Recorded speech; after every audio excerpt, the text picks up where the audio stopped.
कितनी सुंदर सुंदर बात हमारे यहाँ शिव महापुराण वर्णन करती है। मांग में माता सिंदूर भर रही हैं, मांग में सिंदूरा भरा जा रहा है, मांग में कंकु भरा जा रहा है, मांग में सिंदूर भरा जा रहा है, और वो सिंदूर नाक पर गिरता है। वो सिंदूर नासिका पर गिर गया तो कहते हैं कि कोई काल आने वाला था पति के ऊपर, वो काल टल गया और नाक पर सिंदूर आया तो नारी का सौभाग्य और अखंड हो गया, ये शास्त्र कह रहा है।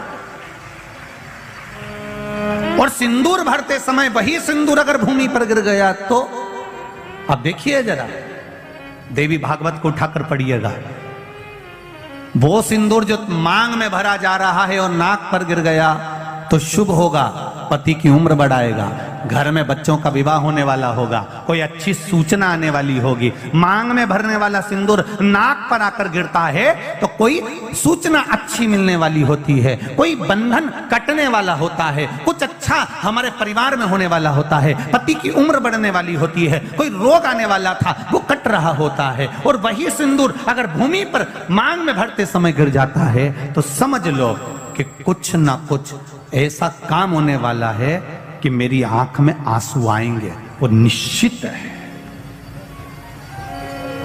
वो निश्चित है। चाहे वो किसी प्रॉपर्टी के चक्कर में हो, परिवार के चक्कर में हो, नातों के चक्कर में हो, पुत्रों के चक्कर में हो, बेटियों के चक्कर में हो, पति के चक्कर में हो, रिश्तेदारों के चक्कर में हो, कुटुंब मायका ससुराल के चक्कर में हो, पर निश्चित है कि नेत्र में जल जरूर आएगा, ये निश्चित था। क्योंकि भूमि पर वो सिंदूर अगर नाक पर गिरा है तो शुभ है, पर वही सिंदूर अगर भूमि पर गिरा है तो वो अशुभ है।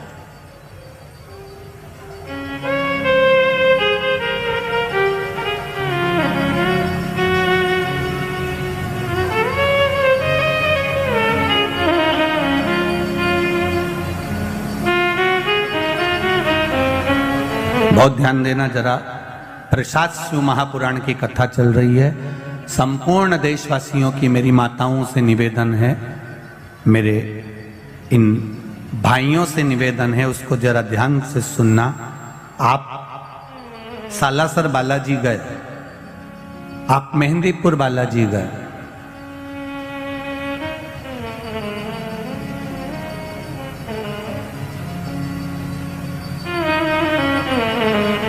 आप पावागढ़ की माता पर गए, आप किसी देवी मंदिर में दर्शन करने के लिए गए,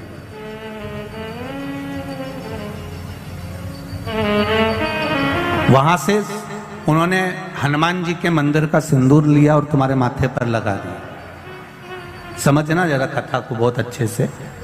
उन्होंने हनुमान जी का सिंदूर लिया, तुम्हारे मस्तक पर लगा दिया।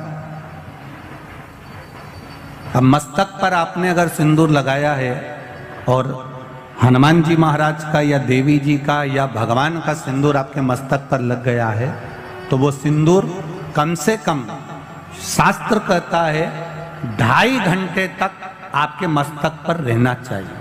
कितने घंटे तक रहना चाहिए? जम के बोलो जरा। 2.5 घंटे तक रहना चाहिए। कारण क्या है?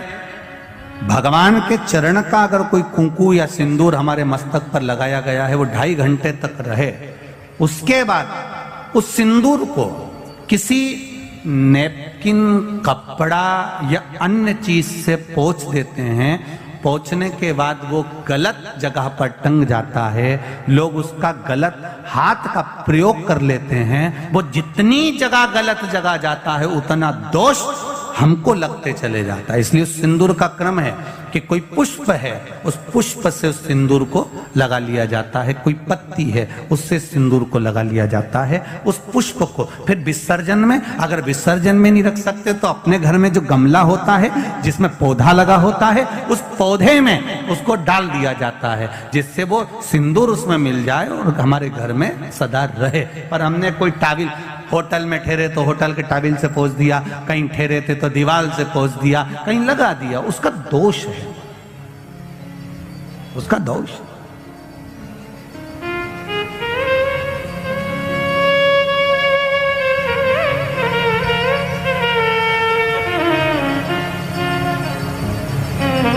कितना सुंदर बात कहा गया है। नारी मस्तक पर मांग में सिंदूर भर रही है, नाक पर गिरा शुभ है, जमीन पर गिरा शुभ है, जमीन पर गिरा वो शुभ है, पर मांग का सिंदूर नाक पर आया। इसलिए आज भी बिहार में, जो लोग राजस्थान में, बिहार में, मारवाड़ में इधर उधर अगर आप लोग जाते होंगे तो जब कई बार आपने देखा होगा, आप जाइए जरा कहीं योग लगे तो दादी रानी सती के मंदिर पर जाइए, या आप कहीं झुंझुन जाइए, कहीं आप बिहार साइड, उत्तर प्रदेश साइड में जाएंगे तो माताएं जब मांग भरती है, जब वो छठ की पूजन करती है, कोई बड़ी पूजन करती है, तो सिंदूर थोड़ा सा नाक पर लगाकर सिर तक लेकर जाती है। चाहे बंगाल साइड में चले जाओ, चाहे आप यूपी में, चाहे बिहार में चले जाओ, नासिका पर सिंदूर का भाव आ जाता, जमीन पर नहीं गिर। चंचुला देवी जो पात्र लेकर जा रही है जल का, वो जमीन पर गिरता है।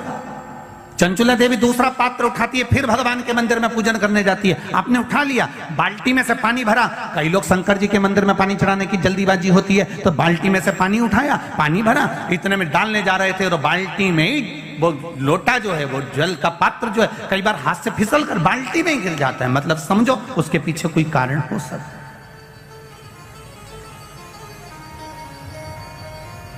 पूजन की थाली में लगाया हुआ पानी का पात्र, तुमने थाली ली, कपड़ा ढक दिया, लेकर जा रही थी, वो पानी थाली में लुढ़क गया। कारण क्या है? चंचुला देवी बार बार जल भगवान शिव को समर्पित कर रही है, जल चढ़ाने के लिए जाती, 2-4 दिन अच्छे निकलते, फिर वो पानी हाथ का गिर जाता है। चंचुला देवी के मन में तो कोई भाव प्रकट नहीं हुआ।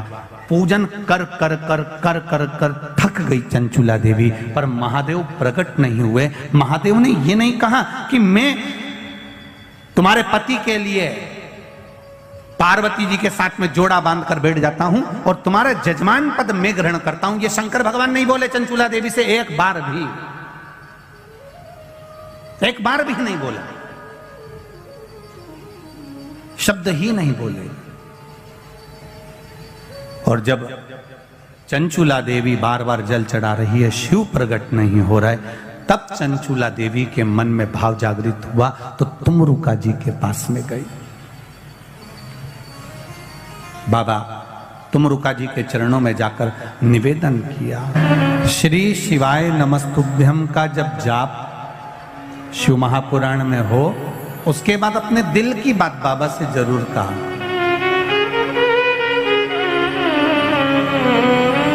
श्री शिवाय नमस्तुभ्यम, श्री शिवाय नमस्तुभ्यम,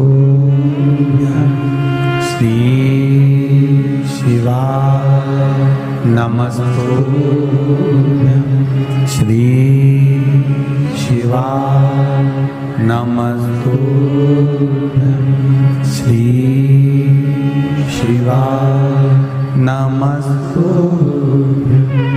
भोला सब दुख काटो, ओ भोला सब दुख काटो। शिव शंकर जपो तेरी माला, भोले बाबा जपो तेरी माला, भोला सब दुख काटो मारा, ओ भोला सब दुख काटो मारा। भगवान शिव की कथा कर रही है। चंचुला देवी तुमरुका जी के पास में पहुंच गई। अब तुमरुका जी ने पूछा, चंचुला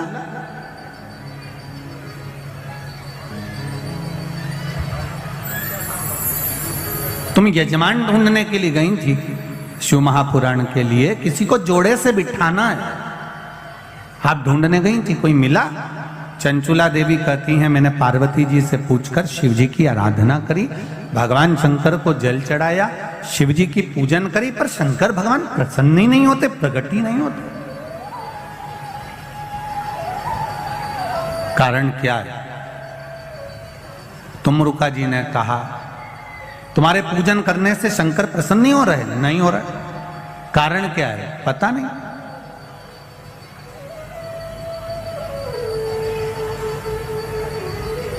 तुमरुका जी ने देव ऋषि नारद को बुलाया। नारद जी आए। श्रीमन नारायण, श्रीमन नारायण। नारद जी ने आकर पूछा, तुमरुका जी क्या बात है, आपने मुझे याद किया? बोलो क्या बात है? ये चंचुला देवी शंकर जी की आराधना कर रही है, जल चढ़ा रही है, सब कुछ कर रही है, इसके बाद भी शिव पार्वती जोड़े से आकर कथा के यजमान क्यों नहीं बनते? कहा, देवऋषि नारद ने कहा कि ये जब जल लेकर जाती है, जल भूमि पर गिर जाता है। किसी अतिथि को भोजन कराते समय हाथ से गिलास, ट्रे से गिलास नीचे गिर जाता है, या पूजन करते समय कलश जमीन पर लुढ़क जाता है, या भगवान को जल चढ़ाते समय पानी का कलश जमीन पर गिर जाता है, देवऋषि नारद पुराण में कहते हैं उसका एक कारण होता है कि जो पूजन कर रहा है, जो भोजन करा रहा है, या जो जल देने जा रहा है, उसके पूर्वज जरूर प्यासे हैं और उनको अन्न का भाग नहीं मिल रहा, इसलिए वो जल बार बार भूमि पर गिर रहा।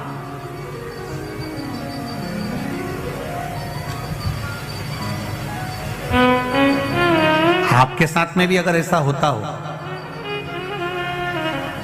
आप मंदिर में जा रहे हो और पानी लुढ़क गया, कलश छूट गया, गिलास किसी को पानी का दे रहे थे, छूट गया, समझना हमारे पूर्वज, हमारे पितर, हमारे कुलदेव, हमारी कुलदेवी, हमारा स्मरण, कोई प्यासा है, कोई भूखा है, वो हमसे कुछ मांग रहा है, इसलिए हम उसको तो प्रसन्न नहीं कर पा रहे और दूसरे को प्रसन्न करने में लगे।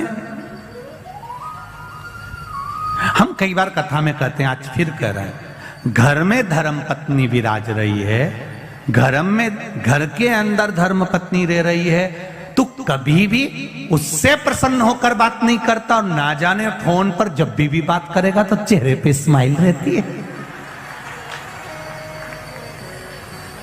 बोलो, जितने लोग बैठे हैं जरा ध्यान से बोलना, और जितने लोग कथा टीवी पर सुन रहे हैं, आप घर के व्यक्ति को प्रसन्न नहीं कर पा रहे और दुनिया को प्रसन्न कर लिया तो उसका फल मिल जाएगा।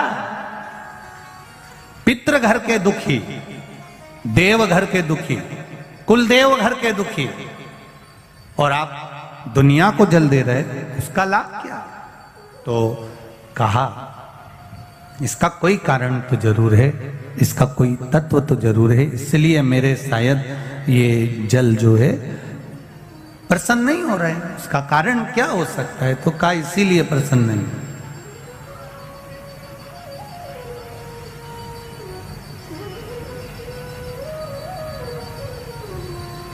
ये धर्म पत्नियां जो होती हैं ना, ये बहुत ध्यान रखती हैं अपने पति के चेहरे का। ये केवल करवा चौथ पे चेहरा नहीं देखती है। तो इस अंदाजे में मत रहना कि करवा चौथ पे अकेले वह चलनी में मुंह देख लिया। ये वो करवा चौथ पे जो मुंह देखती हैं, उस स्माइल को बाकी के दिन की स्माइल से मैच करती रहती है पूरे साल।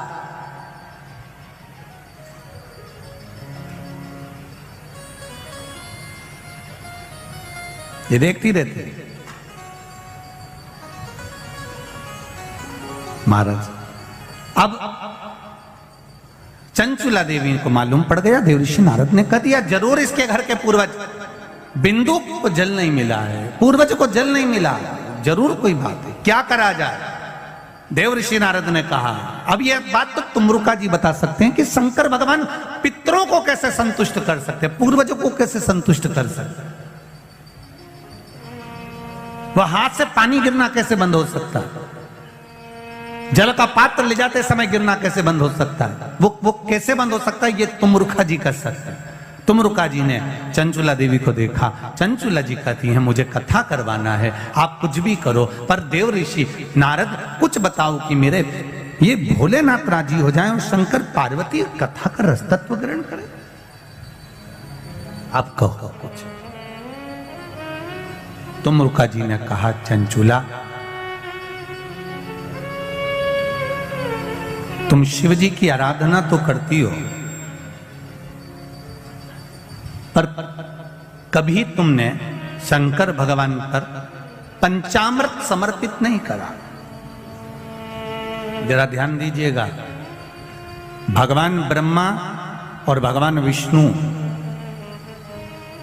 को सबसे ज्यादा प्रिय है खीर, आटा सिका हुआ का जो सीरा बनता है, पंजेरी बनती है, वो भगवान ब्रह्मा और भगवान विष्णु की प्रियता है। भगवान सत्यनारायण जी की प्रियता प्रसाद। देवी को प्रिय है चना, हलवा, सीरा, पूड़ी। सरस्वती जी को, राम जी को, दत्त को, भगवान नारायण को प्रिय है केसरिया भात।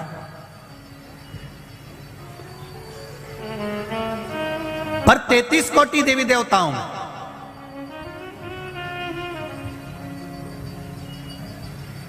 केवल एक भगवान देवाधिदेव महादेव ऐसे हैं जिनकी प्रियता केवल बेलपत्र और पंचामृत।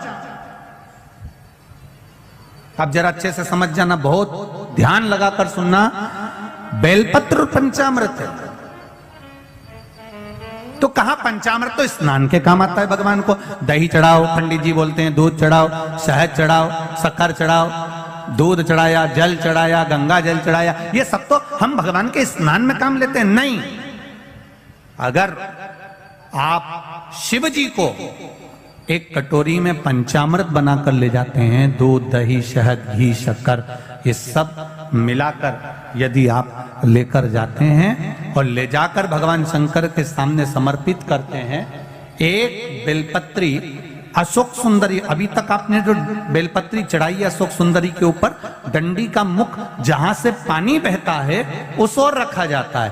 पर जब हमें ऐसा लग रहा है कि हमारे पितृ भूखे हैं या हमारे पूर्वज प्यासे हैं या उनको भाग नहीं मिल रहा, इसलिए मेरा कोई काम नहीं हो रहा, इसलिए शिव राजी नहीं हो रहा है, तो ये बेलपत्री के भाग को बदल दिया जाता है। ये बेलपत्री अशोक सुंदरी की जगह पर जब चढ़ाया जाता है तो ये पत्ती का जो भाग है जहां से पानी बहता है उस ओर रखा जाता है और ये डंडी का भाग शिवलिंग की ओर रखा जाता है। और यहीं पर भगवान शंकर को जो तुम पंचामृत बनाकर लेकर गए हो वो पंचामृत चढ़ाया जाता है और वही पंचामृत थोड़ा सा शिवलिंग पर चढ़ा दिया जाता है। उसके बाद में पितृ पूर्वज जल की आस नहीं रखते, न भोजन की आस रखते हैं, क्योंकि शंकर उनको तृप्त कर देते हैं, शिव उनको पूर्ण कर देते हैं।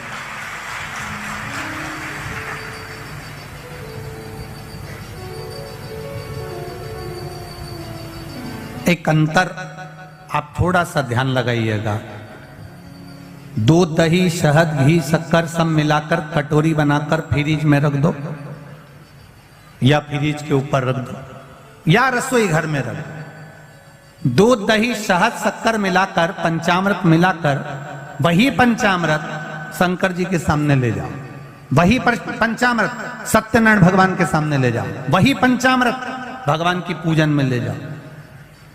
जो फ्रिज में रखा है उसको खाकर देखना और जो भगवान के सामने तुमने समर्पित करा है उसको खाकर देखना, दोनों में अंतर हो जाएगा, दोनों का स्वाद बदल जाएगा, दोनों का स्वाद बदल, दोनों में अंतर है। आप उसको खाकर देखिए, उसमें अंतर मिलेगा आपको।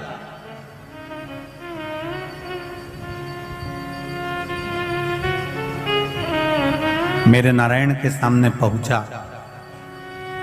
तो भी वो प्रसाद, मेरे ब्रह्मा जी के सामने पहुंचा तो भी वो प्रसाद, माता रानी के सामने पहुंचा तो भी वो प्रसाद है, सत्यनारायण भगवान के सामने पहुंचा तो भी वो प्रसाद है। पर दूध, दही, शहद, शक्कर, पंचामृत जो बना हुआ मेरे देवाधिदेव महादेव के सामने पहुंचा, वो केवल प्रसाद नहीं है, वो औषधि निर्मित हो जाती है और उस औषधि से शरीर के ना जाने कितने रोग समाप्त हो जाते हैं। मात्र औषधि रोग मिटाने। कितना सुंदर कहा है प्रसाद का महत्व समझाते हुए। हमारे संत, हमारे साधुजन, हमारे गुरुजन कहते हैं, एक बार जगन्नाथपुरी में दुनिया का सबसे ज्यादा भंडारा भोजन प्रसाद, सबसे ज्यादा जगन्नाथ का भात जगत पसारे हाथ, जगदीश में, जगन्नाथ जी में। एक बार माता लक्ष्मी जी के मन में आया कि मैं जगन्नाथपुरी में, भगवान नारायण से पूछा, मैं आई हूं जगन्नाथपुरी में, जगदीश में, प्रभु आप अपनी बहन के साथ हो, आप बलभद्र जी के साथ में हो, आप स्वयं बैठे हो, मैं रुक्मणी, मेरे साथ आप नहीं हो। भगवान ने कहा, रुक्मणी तू जगन्नाथपुरी में रहे, आराम से प्रसाद का निर्माण कर और प्रसाद बनाकर तू मुझे पवा। भोजन बनाने का काम माता रुक्मणी जी को दे दिया गया, माता लक्ष्मी जी को भोजन बनाने का काम दिया। जगन्नाथपुरी में आज भी जो पंडा होन, रसोईया होन, जो जगन्नाथ जी का भात बनाते हैं, भोजन बनाते हैं, प्रसाद बनाते हैं, आज भी आप उनसे पूछेंगे तो वो यही कहेंगे कि हम भगवान जगन्नाथ जी की अर्धांगिनी हैं। आज भी अगर पंडित या वहां के जो रसोईया हैं वो भोजन बनाते हैं तो लक्ष्मी जी के भाव से, रुक्मणी जी के भाव से बनाते हैं। अब रुक्मणी जी ने भोजन बनाया, भगवान को पवाया। अब भगवान को पवाया तो भगवान तो भगवान। एक बार लक्ष्मी जी के मन में आया कि अब मैं थोड़ा बहुत रसोई घर में रह ली, थोड़ा बहुत घूम फिर के आती हूँ। आपके जैसी लक्ष्मी जी भी थोड़ी देर रसोई घर में काम करती है, थोड़ी देर गच्छी से बाहर जाकर झांकी आती है, फिर थोड़ी देर बाद आई तो मोबाइल उठा के देख लिया, रसोई घर में काम करते करते हेडफोन लगा लिया, फिर थोड़ी देर ध्यान गया तो टीवी देख ली, काम चल रहा है। लक्ष्मी जी ने सोचा चलो मैं बाहर घूम कर आती हूँ। आज लक्ष्मी जी बाहर निकल गई और लक्ष्मी जी पूरी जगन्नाथपुरी में घूम रही है, पूरी जगदीश।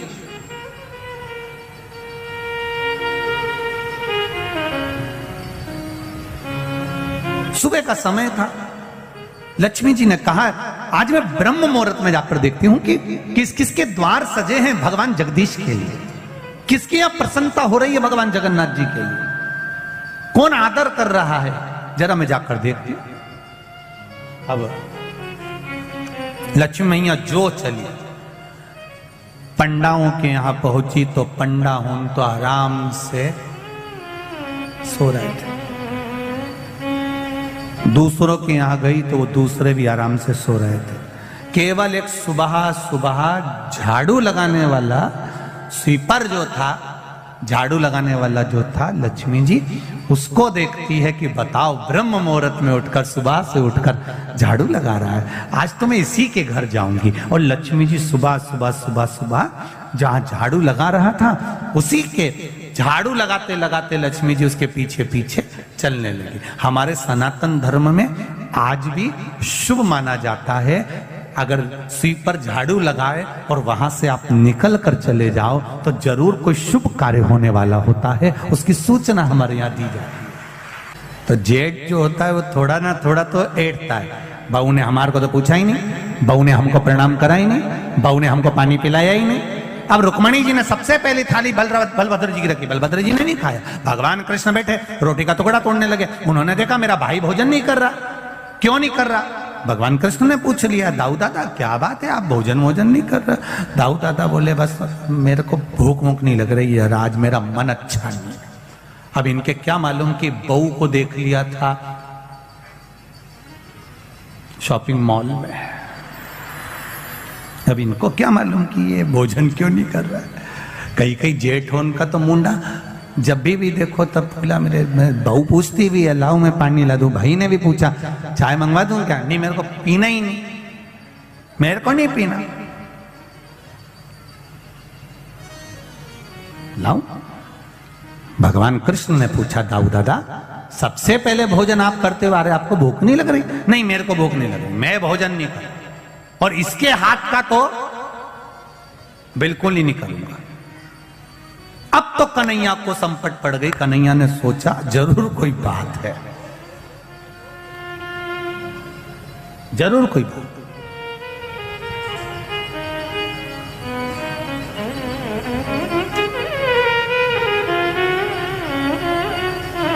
कन्हैया ने पूछा, दाऊ दादा तुमको मेरी सौगंध है, तुम बताओ आखिर बात क्या है। अरे कन्हैया, इतने बड़े यदुकुल की बहू, इतने बड़े कुल की बहू वहां पहुंच गई भोजन करने के लिए, बताओ यहां कोई कमी थी क्या?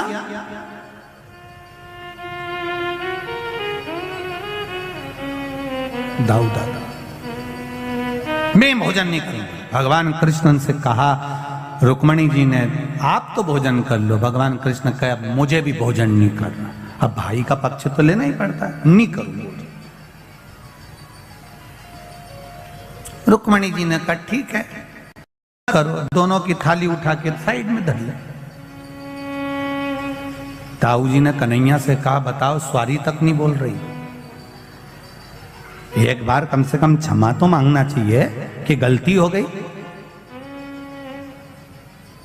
अब मैं तुम्हारे हाथ का भोजन नहीं करूंगा, दाऊ जी ने कहा। भगवान कृष्ण ने भी कह दिया ठीक है, हम भी तुम्हारे साथ में। तो रुक्मणी जी बोली, अब तुम भोजन ही नहीं करो तो फिर रहने से मतलब का, जाऊं? लक्ष्मी जी बोली जाऊं। अब इन दोनों ने ना तो हां बोला ना बोला, दोनों चुप हो गए। बहू भी समझदार थी, बहू को मालूम था अगर कोई चुप हो जाए तो समझ लो कि हाँ ही है। पहले के जमाने में तो ऐसे ही होता था, लड़की को लड़का दिखा दिया जाता था, फिर लड़की से पूछते थे तो बेचारी शर्मा जाती थी। अब वो क्या बोले, चुप चुप रहे तो समझ जा आए।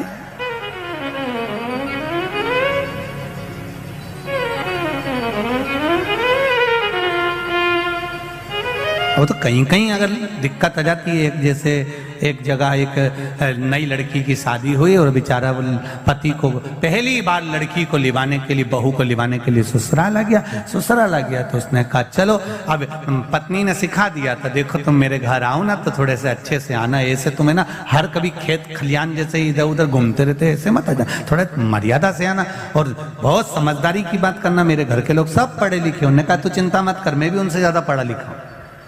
चले गया ससुराल गया तो उन्होंने थाली लगाई भोजन की, उसमें पूड़ी रख दी। पूड़ी रखी तो उन्होंने खाना चालू करा। उसने अब इतनी सी पूड़ी तो उसके पति को लगा इतनी सी, कई काम की, उन्हें एक ही में भर ली।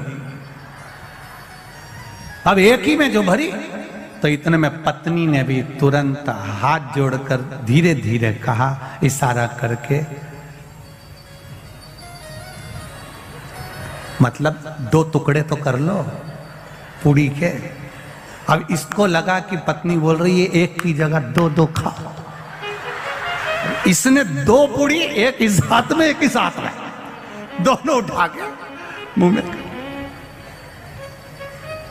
फिर उठाई इसने तो पत्नी को लगा गजब का पति मिला। इसने तुरंत अपने हाथ को माथे पे ठोका। ये भी समझ गया अब पूड़ी जब भी खाना है तो उसको उठा के पहले माथे से लगाना फिर खाना। उसने वही करना प्रारंभ करा। अब इसको समझ। लक्ष्मी जी बोल रही हैं जाऊं, भगवान ना हाँ बोले ना बोले। लक्ष्मी जी उठी, जब मेरा काम ही नहीं है तो मतलब क्या, जा रही मैं तो।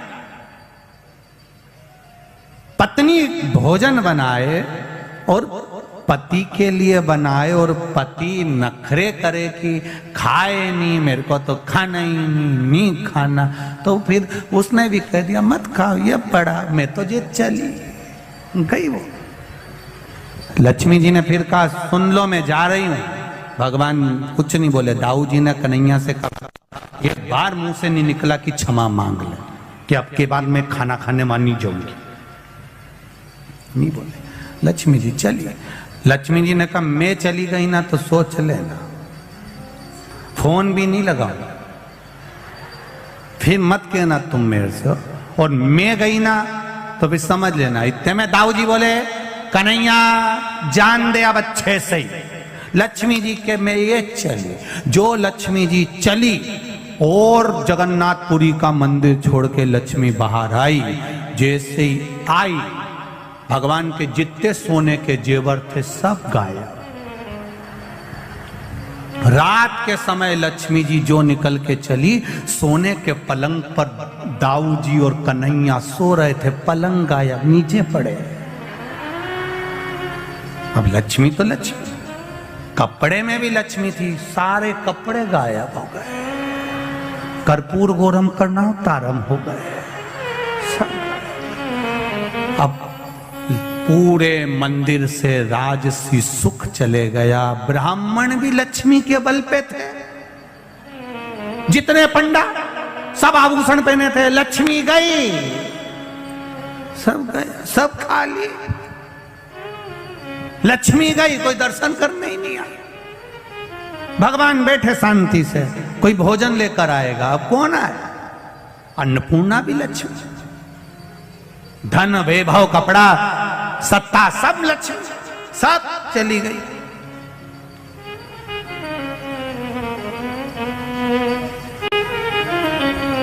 दाऊ जी ने कन्हैया से कहा, बड़ी बुरी हालत हो गई रे।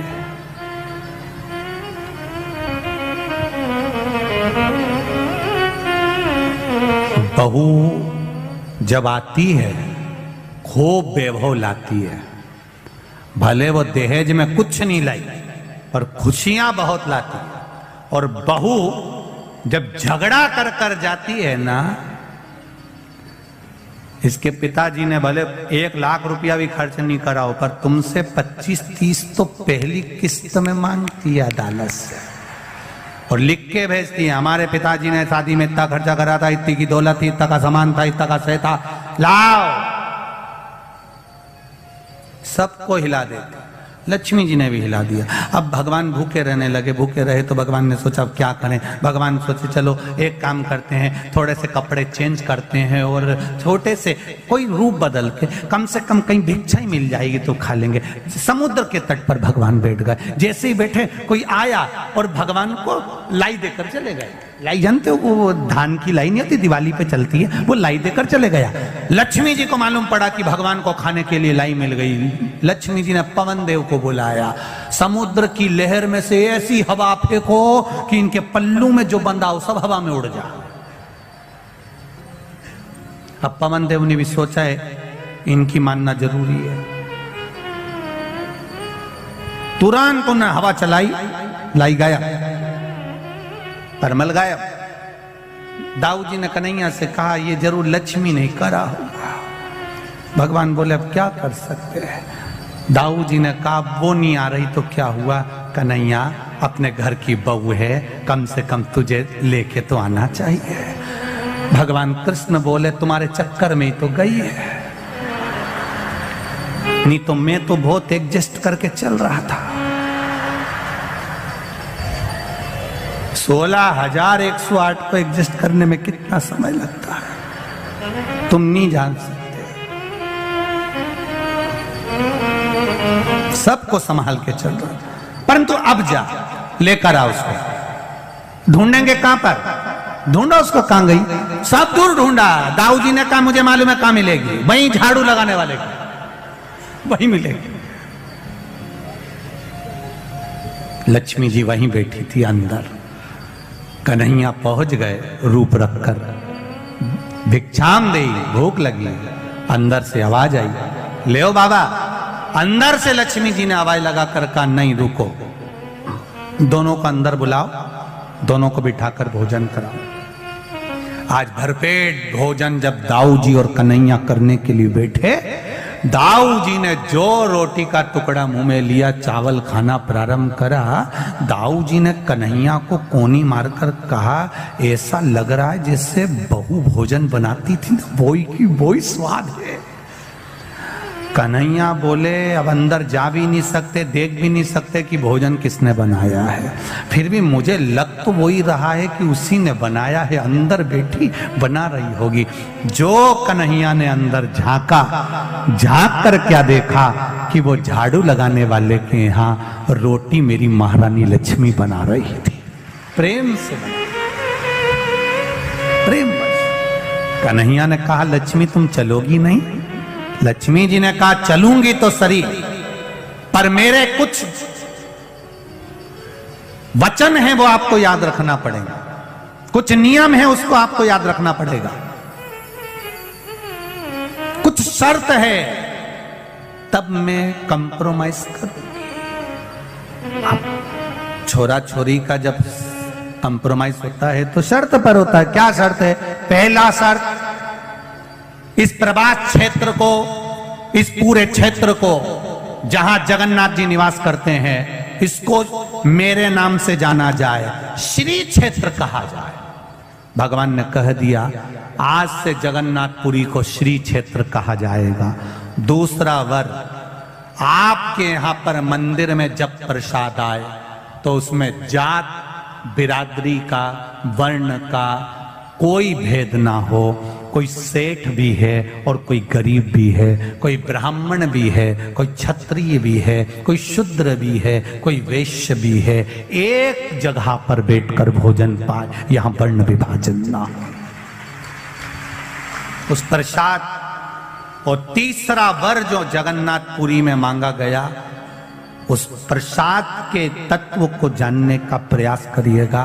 लक्ष्मी जी ने तीसरा वर मांगा, हे जगन्नाथ जी, बलभद्र जी, आप वर दीजिए,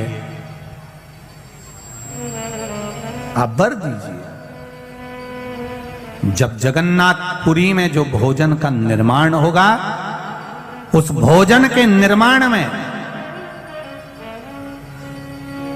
जो पात्र बनाया जाएगा और जिस पात्र में भोजन बनेगा, उस पात्र के भोजन को आपको अमृत करना पड़ेगा, अर्थात रोग से मुक्त करने वाला भोजन बनाना पड़ेगा। भगवान कृष्ण ने वर दे दिया। जगन्नाथपुरी में जब जब जगन्नाथ का भोजन तैयार होगा, तब तब उस जगन्नाथ के भोजन को जो ग्रहण करेगा, उसके आधे से ज्यादा रोग जगन्नाथ जी समाप्त कर देंगे। उस प्रसाद की महत्वता को जानिए, उस प्रसाद की मूलता को जानिए। वो प्रसाद की महत्वता कितनी होगी, वो प्रसाद की मूलता कितनी होगी। शिव महापुराण की कथा कहती है, भगवान ब्रह्मा जी भी इस मूल तत्व को नहीं जान पाते हैं। भगवान ब्रह्मदेव भी बार बार भगवान शंकर के पास में जाते हैं, पर भगवान शंकर को पहचान नहीं पाते हैं। तब स्वयं काल भैरव ने आकर ब्रह्मा जी का जब सिर काटा, और वो सिर जब लुढ़कता हुआ गया, जिससे कर्मनाशा नदी प्रकट हो गई। जब ब्रह्मा जी का मस्तक बट का वृक्ष बन गया और बड़ का पेड़ बनकर जब निर्मित हो गया, तब जाकर उस बट वृक्ष के रूप में ब्रह्मा जी जब प्रकट हो गए, तब बट वृक्ष के नीचे जब ब्रह्मा जी प्रकट हुए और शंकर भगवान पर लोग जल चढ़ाने के लिए आते, कुछ रख कर जाते, तो भगवान उस बट वृक्ष के रूप में ब्रह्मा जी उस प्रसाद को ग्रहण करते। तब जान पड़ा कि प्रसाद का मूल तत्व क्या हुआ है, तब उसको पहचान पाए हैं। और आपका तो ये बड़ोदरा क्षेत्र, आपका ये बड़ोदरा जो क्षेत्र है, इसका नाम ही बट वृक्ष से बना हुआ है, क्योंकि यहां पूरे बड़ौदा में सबसे ज्यादा अगर वृक्ष थे तो काय के थे? जम के बोलो जरा, बड़ के वृक्ष थे। सबसे ज्यादा बट वृक्ष थे, बड़ के वृक्ष। वो बड़ के वृक्ष के कारण ही इसका नाम बड़ोदरा रखा गया था, बट वृक्ष का। और मैं तो निवेदन करना चाहूंगा सभी संस्कारित गुजराती भाई बहनों से, निवेदन करना चाहूंगा, राष्ट्रहित के लिए, राष्ट्र के लिए मतदान बहुत जरूरी होता है। अवश्य करेंगे।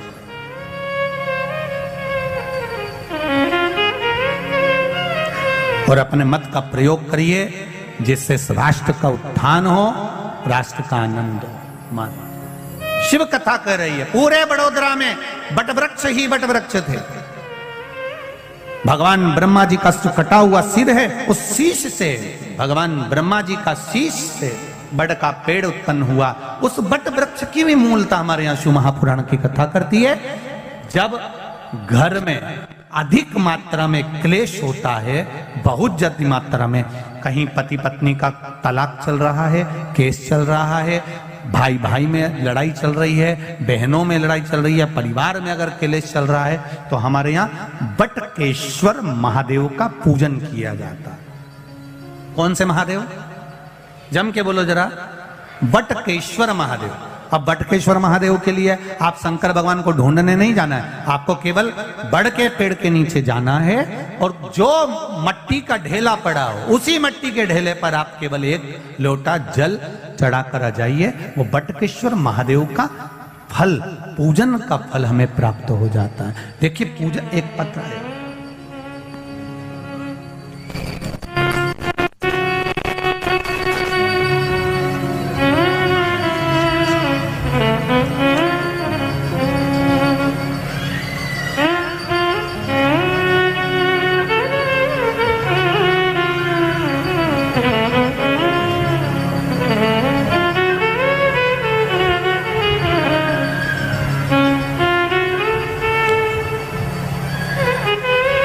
कल्पना सतीश जी पाटिल।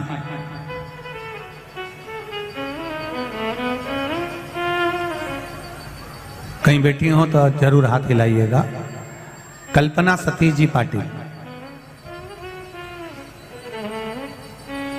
हमने मकान के लिए 3 साल से फॉर्म भरा हुआ था जो मिल नहीं रहा था। एक दिन मेरी बहन के यहाँ गई और तब मेरी बहन ने कहा कि 1 लोटा जल सारी समस्या का हल। शिव जी को चढ़ाना प्रारंभ करो। बाबा की कृपा से गुरुदेव, मेरा 3 महीने भी बाबा ने नहीं लगने दिया और मेरा मकान मुझे बाबा ने दे दिया। मैं शिव जी को प्रणाम करने आई हूँ। कल्पना सतीश जी पाटिल। एक पत्र बड़ा सुंदर है, ये भी देख लीजिए। ये अभी का पत्र बड़ा भाव से लिखा हुआ।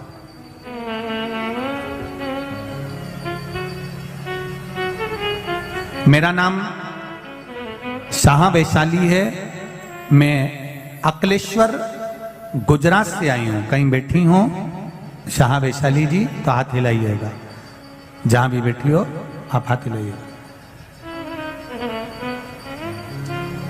मेरे पति को जॉब नहीं लग रही थी गुरुदेव। इंटरव्यू भी देते थे लेकिन कोई भी जवाब नहीं आया था। गुरुदेव, मैं जून 2022 टीवी के माध्यम से आपकी कथा सुन रही थी। फिर आपके बताए हुए उपाय सब किए, पशु प्रतिव्रत भी किया। पर गुरुदेव, आप कहते हो कि फाइल जब मोटी होती है तो उसको छुपाने में थोड़ा समय लगता है, देर से खुलती है। तो मैंने इंतजार किया। फिर आपने कानपुर की जो अभी कथा हुई है उसमें बताया था कि 7 लोटा जल शिवजी को चढ़ाओ और बेलपत्री को घर लेके आना। 11 से 21 दिन बाद उस बेलपत्री का विसर्जन कर देना। वही मैंने किया और 11वें दिन ही बाबा की कृपा से मेरे पति को इंटरव्यू का कॉल आया और मेरे पति की जॉब लग गई। मैं बाबा को प्रणाम करने आई। ये शिव है औघड़ी। शिव महापुराण की कथा कहती है। आप बटकेश्वर का पूजन कर रहे हैं, जल चढ़ा रहे हैं, भाव से भगवान शिव की आराधना कर रहे हैं, दिल से भगवान शंकर को मनाने का प्रयास कर रहे हैं, तो वो दिल से देता भी है।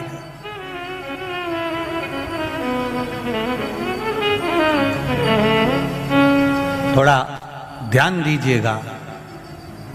भगवान शिव के मंदिर में जब भी प्रसाद चढ़ाएं, शिव के मंदिर में जब भी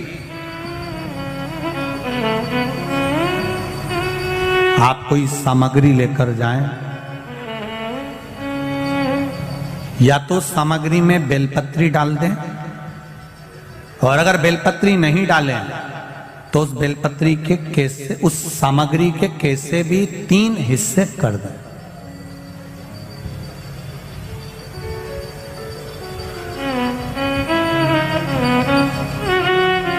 शिव महापुराण की कथा कर रही है। एक भाव वर्णन किया है।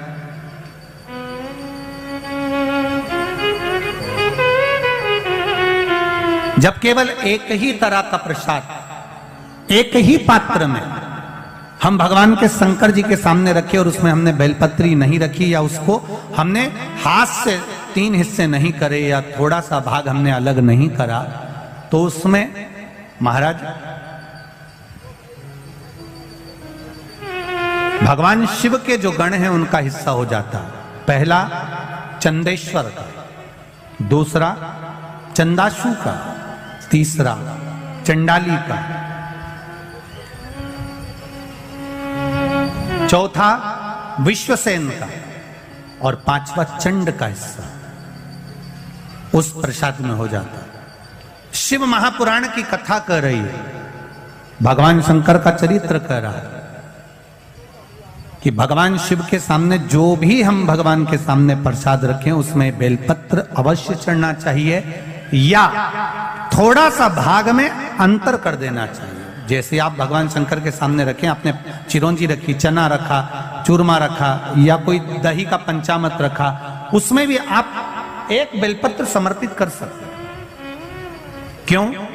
बेलपत्र उसमें डाल देने से या भाग विभाजन कर देने से भगवान शंकर के गणों का जो हिस्सा है वो हिस्सा नहीं रहता, फिर आप उसको ले जाकर अपने भाग के अनुसार उसको प्रयोग में ले सकते हैं, आप उसको पा सकते हैं। अब और अच्छे से समझ लीजिए, प्रसाद शिव जी का प्रसाद और अन्य प्रसाद में एक अंतर रहता है कि शंकर भगवान के प्रसाद को आप नहीं भी पाते हैं तो केवल अगर दर्शन मात्र कर लेते हैं तो भी ना जाने करोड़ों करोड़ों पाप हमारे जीवन के समाप्त हो जाते हैं। केवल दर्शन मात्र, केवल मात्र दर्शन।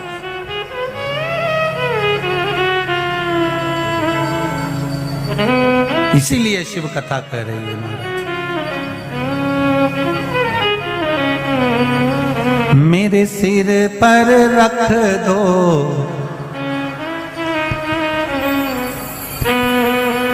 गाओ गाओ जरा,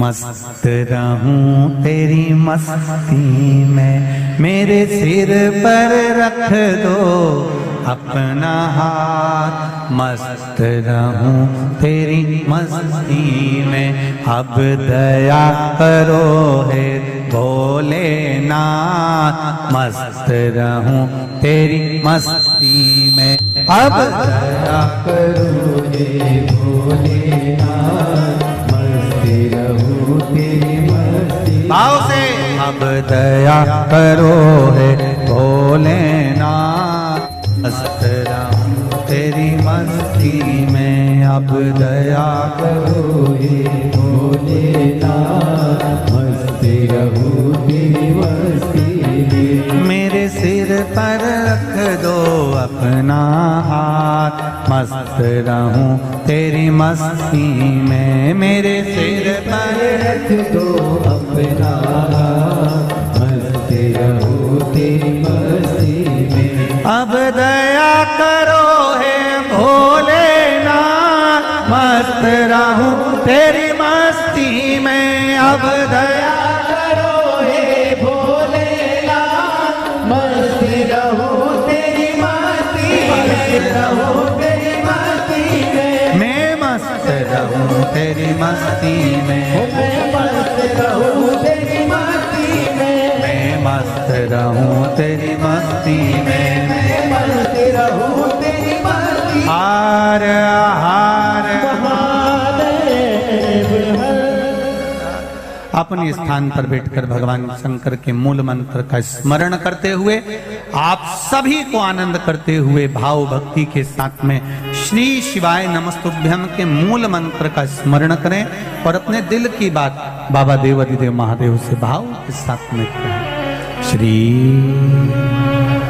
शिवाय नमस्तुभ्यम, श्री शिवाय नमस्तुभ्यम, श्री शिवाय नमस्तुभ्यम, श्री शिवाय नमस्तुभ्यम, भोला सब दुख का तुम्हारा, ओ भोला सब दुख का तुम्हारा, शिव शंकर जपो तेरी माला, भोले बाबा जपो तेरी माला, भोला सब दुख का तुम्हारा, ओ भोला सब दुख कथा कह रहे हैं। मान लो कोई हमारा धन लेकर चले भी जाता है, कोई कर्जा हो भी जाता है, तो मात्र बटकेश्वर महादेव का शिवलिंग का पूजन करने से ही हमारा सब कार्य सफल हो। कौन से महादेव? सब बोलो जरा, दोनों तीनों पंडाल वाले। बटकेश्वर महादेव। वैसे तो बड़ौदा वालों पर बड़ी कृपा है, पूरे बड़ौदा के चारों तरफ महादेव ही महादेव विराजमान है। जहां जाओगे वहां महादेव मिलेंगे। नवनाथ के रूप में बैठे हुए हैं चारों तरफ भगवान देवती देव महादेव।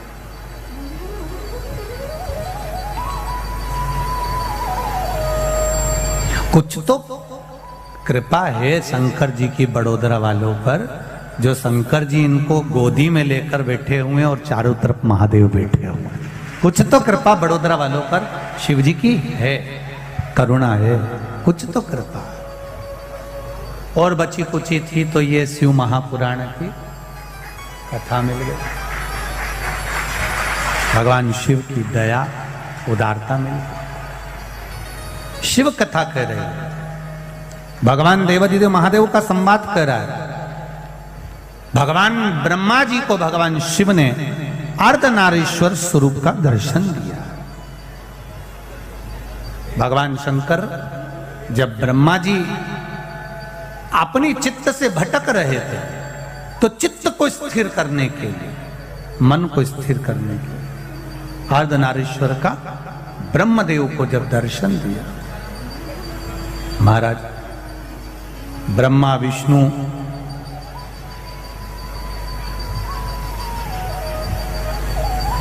और महेश तीनों के बीच में बात हो रही है। ब्रह्मा विष्णु महेश पधार रहे हैं, जोरदार ताली बजाकर स्वागत करिए।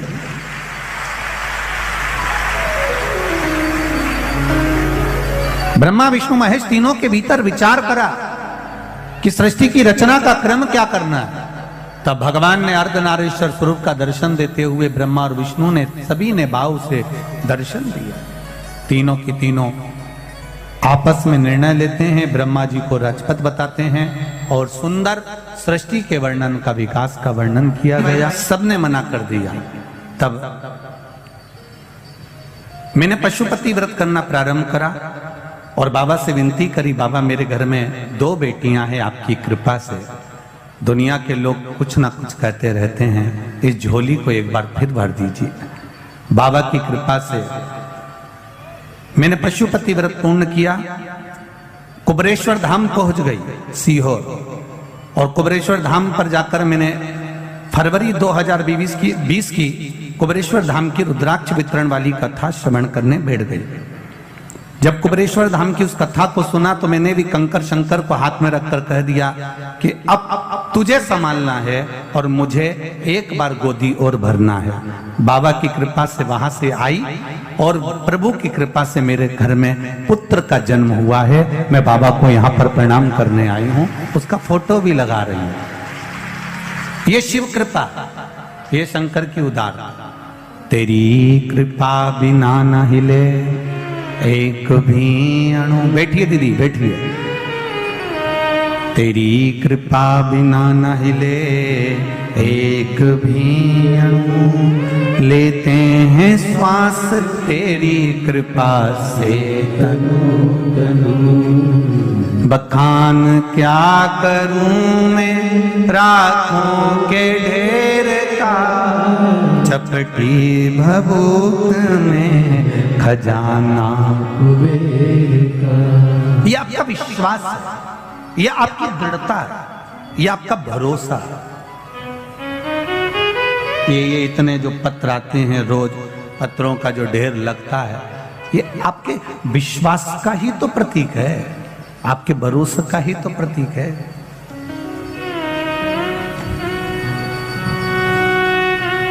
शिव कथा कह रही है, मृत्यु को कोई नहीं टाल सका। कर्म की गति आपको बढ़ाएगी, आप कर्म के अनुसार आगे बढ़ते चले जाएंगे, पर उस कर्म के साथ में अगर आपने भगवान का भजन किया है, शिव भक्ति की है, शंकर भगवान को एक लोटा जल समर्पित किया है, तो ये निश्चित है जो हमारे सामने दुख तकलीफ कष्ट आ रहा है वो धीरे धीरे धीरे धीरे कटता चले जाएगा और भगवान आपका हाथ पकड़कर आगे बढ़ाता चले जाएगा, ये निश्चित है। पर उसमें दिखावा नहीं होना चाहिए, उसमें आपका जल चढ़ाने में छल नहीं होना चाहिए, जल में छल को दूर कर दो।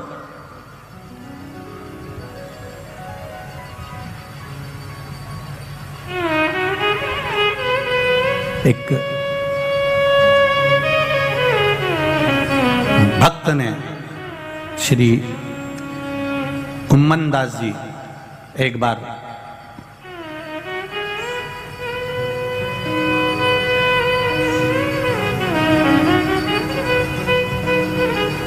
ब्रजमंडल में श्री कुम्मन दास जी रहते थे, भगवान कृष्ण के ठाकुर जी के परम उपासक। अष्ट सखाओं में एक जो नित्य प्रति लाला की लीलाओं का स्मरण करते थे।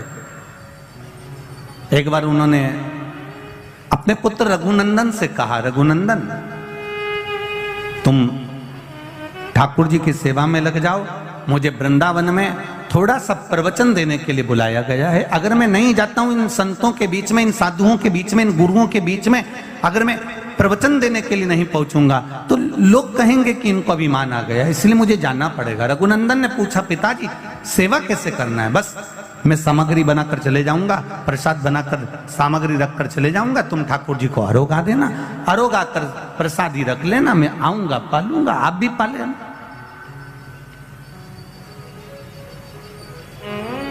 अब रोज कुम्मन दास जी ब्रजमंडल में वृंदावन जाते, प्रवचन देते, शाम के टाइम पर आते और आते से वो कहते, लाओ बेटा रघुनंदन भगवान का प्रसाद लाओ, लाओ जरा, ठाकुर जी को जो आपने दिया है निर्माण, आप भगवान को जो प्रसाद प्रदान करे हैं, जो सामग्री निर्मित करी हुई अपन ने भगवान को धराई,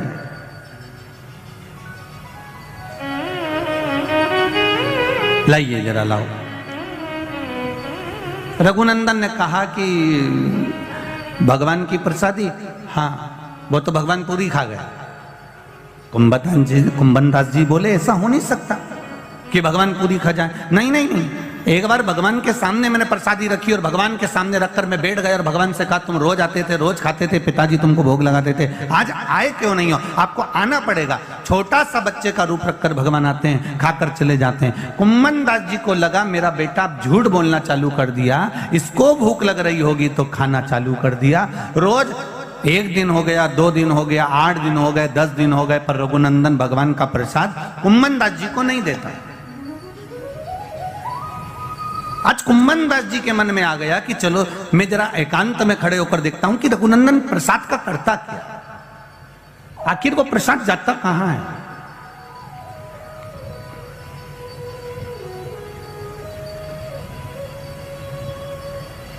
रघुनंदन ने भगवान को पुकारा,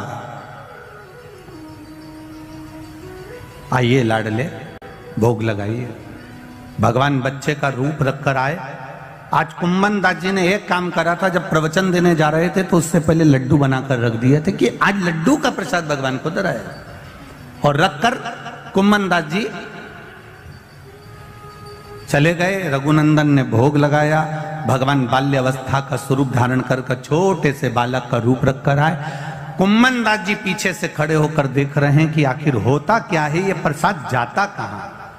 तब क्या देखा कुम्मन दास जी ने कि एक छोटा सा बच्चा आया, उसने एक हाथ में लड्डू उठाया, दूसरे हाथ में लड्डू उठाया, और एक लड्डू हाथ का लेकर जा रहे थे मुख की ओर, और दूसरा लड्डू हाथ में था वो नीचे की ओर था। और इतने में कुम्मन दास जी सामने आकर खड़े होकर भगवान के चरण पकड़ लिए, लाला बड़ी कृपा करी आपने, आज लड्डू का भोग लगाया।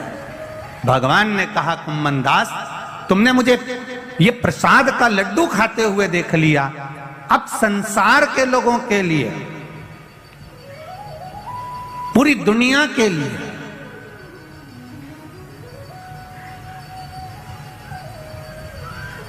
अगर मान लो वो प्रसाद घर में नहीं भी है, मान लो घर में प्रसाद नहीं भी पहुंचा है, तो मेरे भगवान कृष्ण कह रहे हैं कुंभन दास, तुमने जो लड्डू प्रसाद को मेरे हाथ में देखा है, दुनिया के लोग भले अब घर में प्रसाद पहुंचे ना पहुंचे, पर मेरी ये लड्डू गोपाल की जो मूर्ति है, मात्र अगर इसका दर्शन ही कर लेंगे तो संपूर्ण तीर्थों के प्रसाद का फल उनको प्राप्त हो जाता है।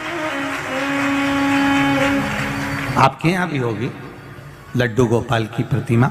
कई लोग कहते होंगे लड्डू गोपाल कब बने, तो आप बता सकते हो कि कुंभन दास जी के प्रेम से प्रसाद को पाते समय, उस प्रसाद का आनंद लेते समय कुंभन दास जी ने जो भगवान का दर्शन करा था, उस प्रसाद के सुख से कुंभन दास जी के कारण आज भी संपूर्ण भारत देश में ही नहीं, देश में नहीं विदेश में भी लड्डू गोपाल विराजमान।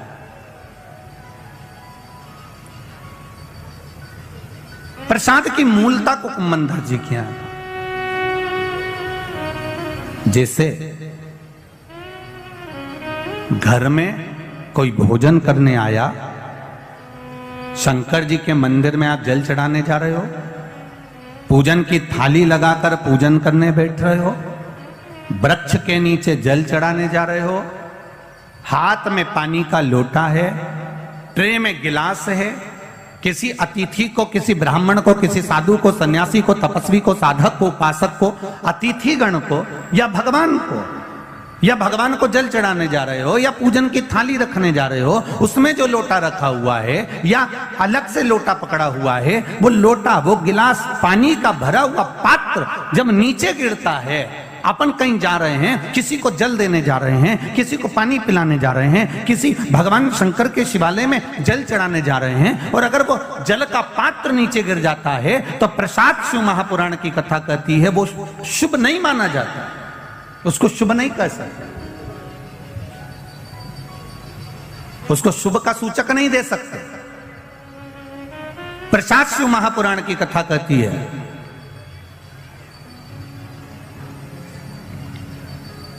चंचूला देवी, बिंदुक की धर्म पत्नी, तुमरुका जी के यहां चली गई। तुमरुका जी से प्रार्थना करी, तुमरुका जी मेरे को, मेरे पति के मोक्षार्थ आप शिव महापुराण की कथा श्रवण करा दो। तुमरुका जी ने कहा कथा कहने में मना नहीं है, पर तू बेधव्य है। अगर कोई जोड़े से बैठकर आराधना करे तो कथा सुन, मना नहीं है, तो कथा सुनेगी। बेधव्य नारी अगर शिव महापुराण की कथा को श्रवण करती है तो पति के लोक को जाती है। कुंवारी कन्या शिव महापुराण की कथा को श्रवण करती है, उत्तम वर प्राप्त कर उत्तम कार्य की ओर जाती है। कोई पुरुष शिव महापुराण की कथा को श्रवण करता है, उत्तम फल को पाता है। कोई सौभाग्यवती नारी शिव महापुराण की कथा को श्रवण करती है तो वो अखंड सौभाग्य प्राप्त करती है। ऐसी पावन शिव महापुराण की कथा, तो फिर मैं बेधव्य होकर इस कथा को श्रवण कर सकती हूँ, क्यों नहीं कर सकती? तू कर कथा श्रवण।